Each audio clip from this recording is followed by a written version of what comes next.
Halo adik-adik, apa kabar kalian semua? Semoga kalian selalu dalam keadaan sehat ya adik-adik.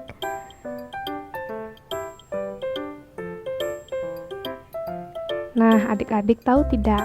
Hari ini kakak akan mengajak adik-adik untuk belajar mengenai aneka benda di sekitarku. Nah, adik-adik penasaran? Yuk kita belajar bersama hari ini. Tetapi sebelumnya, perkenalkan, nama kakak, Kadek Ayu Citra Susanti. Nah, adik-adik bisa memanggil kakak dengan Kak Citra. Nah, adik-adik, sebelum kita masuk ke topik utama, apakah adik-adik tahu apa itu benda? Nah, coba sekarang adik-adik perhatikan gambar berikut ya. Ada lemari, ada ban, ada kursi, ada buku, ada gelas, dan masih banyak lagi ya adik-adik.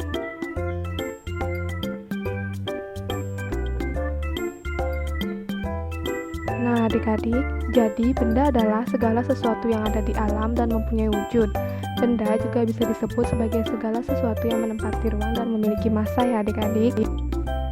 Benda dapat dikelompokkan menjadi dua jenis ya adik-adik. Ada benda hidup dan juga ada benda tak hidup. Contoh dari benda hidup misalnya seperti manusia, tumbuhan, dan hewan ya adik-adik. Sedangkan untuk contoh benda tak hidup atau benda mati seperti batu, kursi, meja, dan masih banyak lagi ya adik-adik. Kemudian muncul sebuah pertanyaan, apakah cahaya dan panas termasuk benda? Yuk kita cari tahu bersama.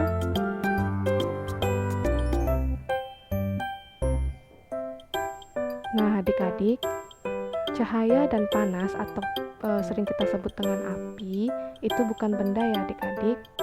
Cahaya dan panas itu bukan benda karena cahaya dan panas itu tidak menempati ruang ya adik-adik. Cahaya dan panas juga tidak dapat ditimbang ya adik-adik atau tidak memiliki massa. Nah, maka dari itu, cahaya dan panas tidak bisa dikatakan sebagai benda ya adik-adik.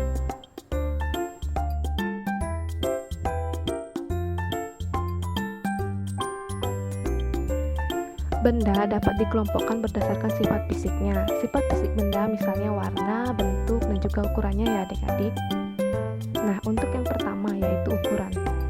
Coba adik-adik perhatikan gambar berikut ya. Nah, adik-adik, benda yang ada di sekitar kita mempunyai beragam ukuran. Ada yang besar dan ada yang kecil, ada yang panjang dan ada juga yang pendek ya adik-adik. Seperti misalnya lemari lebih tinggi daripada buku. Nah, kemudian yang kedua yaitu ada bentuk. Coba adik-adik perhatikan gambar berikut ya. Nah, benda-benda di sekitar kita memiliki beragam bentuk ya adik-adik. Misalnya seperti bola memiliki bentuk lingkaran dan papan catur memiliki bentuk persegi. Yang ketiga ada warna. Nah, perhatikan lagi gambar berikut ya adik-adik. Benda-benda di sekitar kita mempunyai beragam warna, seperti misalnya pada gambar ada gelas yang berwarna biru, kemudian pensil yang berwarna oranye. Nah, selanjutnya coba adik-adik perhatikan gambar berikut ya. Nah, adik-adik, benda-benda di atas merupakan kelompok dari keanekaragaman jenis benda. Benda-benda di atas dapat dikelompokkan menurut fungsinya ya adik-adik. Fungsi dari benda tersebut yaitu alat untuk mengukur ya adik-adik. Nah, di gambar terdapat gambar penggaris, kemudian ada juga pita ukur, dan masih banyak lagi adik-adik. Alat yang dapat digunakan untuk mengukur tidak hanya penggaris saja ya adik-adik, masih ada banyak alat yang dapat digunakan untuk mengukur ya adik-adik. Sekarang coba adik-adik amati gambar berikut ya adik-adik. Nah, benda seperti penggaris dapat digunakan untuk mengukur panjang suatu benda ya adik-adik. Nah, sekarang coba perhatikan gambar tersebut ya adik-adik. Sekarang kita akan belajar mengukur panjang suatu benda.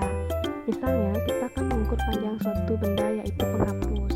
Nah, pada gambar sudah tertera bahwa panjang suatu penghapus yaitu 3 cm ya adik-adik.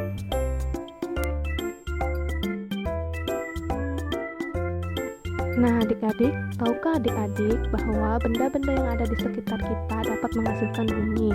Benda-benda tersebut menghasilkan bunyi yang berbeda-beda ya adik-adik. Benda-benda tersebut disebut dengan alat musik ya adik-adik. Nah, sekian dulu pembelajaran kita hari ini adik-adik. Semoga apa yang kakak sampaikan bisa berguna untuk adik-adik ya. Sampai berjumpa lagi di lain kesempatan.